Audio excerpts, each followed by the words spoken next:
Hey guys, welcome back to Missing Out Mondays, where we tell you what we're in to start your week off right. I'm Tauri Jay. I am Lex Michael.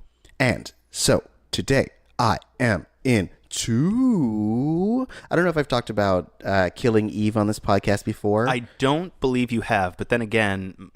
We do a lot of these. We talk a lot about a lot of things. I hear really wonderful things about this show. It's great. Sandra Oh is amazing. And the storyline, like a lot of people have compared it to Hannibal because of the relationship between the main villain and Sandra Oh's character. Interesting. And you know Hannibal's one of my favorite television programs, so this is very intriguing to me. Yes. It doesn't have as much like culinary beauty, but it's funny. It is intriguing. All the characters are very real. They make very like real person flawed decisions.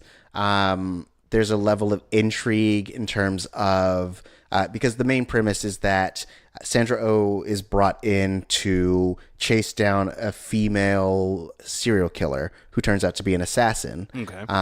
And so the closer she gets to finding this assassin, the closer the assassin gets to her. And the assassin develops a very, one could say, like, romantic obsession with her character. And so it's this cat and mouse game, but also it's the... it's just Sandra Oh's character really kind of dealing with being part of a world that is way over her head. Her character's name is Eve. So that makes some sense. Yes. It's really fun. It's really cool, very well shot. I highly recommend it. We're on season 2, so we're only 3 weeks into the second season. The whole first season, I believe, is on Hulu. It's on a streaming platform, so you can binge it. It's only 8 episodes. Check it out. And if I'm not mistaken, didn't L337 write the thing primarily? From Han Solo. Yeah. Got it. Phoebe maybe. Waller-Bridge, I believe she did. Okay, I didn't know that. Yeah, I believe primarily, and also if I recall my recent news bits correctly, she is now doing a pass on the script for the next Bond movie. Oh, that's cool. I think I read that somewhere. Maybe I dreamt it. Well, I mean, Twitter will definitely correct you. They'll be like, "You're a fucking idiot," or they'll be like, "You're so right." Yeah, you're right about things sometimes. You're so cool. But guys, I'm not perfect. I'm not perfect. I'm one of you. I mean, I'm perfect. Are you one of me? Well, no. Then by implication, I'm not one of you. I'm one of the common folk. Oh, okay. I'm a man of the people. Cool. Mm-hmm. Well, why don't you tell the people what you're into this week? So this weekend, I went with a couple of friends to the Neon Retro Arcade in Pasadena. Okay. Have you been? No. I don't even know what that is. Oh, they've got a couple locations, but I went to the Pasadena location, and essentially you pay hourly, and you... Sex stuff? Yeah, that's what it is. Yep, just sex stuff. just sex stuff. No, but you pay to play hourly, and you go in, and they've got this big selection of retro arcade games and pinball machines. So in the back you've got, and way in the back there's more modern stuff, like they've got a Nintendo Switch and a Wii U, and like you could play Smash or Mario Kart or whatever, but they've got stuff like the old school Simpsons arcade game, or like Star Wars Trilogy arcade, Galaga, Asteroids, Centipede, the original Donkey Kong, Super Mario Brothers. So we just spent a couple of hours dicking around on these old arcade games. They've got the Terminator pinball. They've got Hook pinball machine. Nice. And it's all set to free play. So you don't have to pump quarters into the machines. You just pay up front, and you get to, if you get killed, you get game over. You just hit the button, you hit the start button, and you're just right back in it. And it's the honor system. If they're busy, it's hopefully you're not hogging the games. Right. It's a relatively quiet day while we were in there, so we could just sit and play around. Like we played Simpsons for a while. We played the Teenage Mutant Ninja Turtles arcade game for a while. Played some Donkey Kong, some Mario Brothers. It's a really good time. And if you grew up in the late 80s or the early 90s, like you would be familiar with some of these games. Like I remember playing Simpsons arcade game at like a bowling alley once, or like Marvel versus Capcom at like a sports stars restaurant that has an arcade in the back, you know what I mean?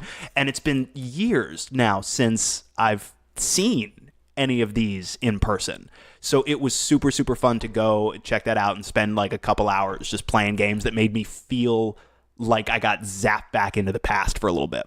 But it's super fun.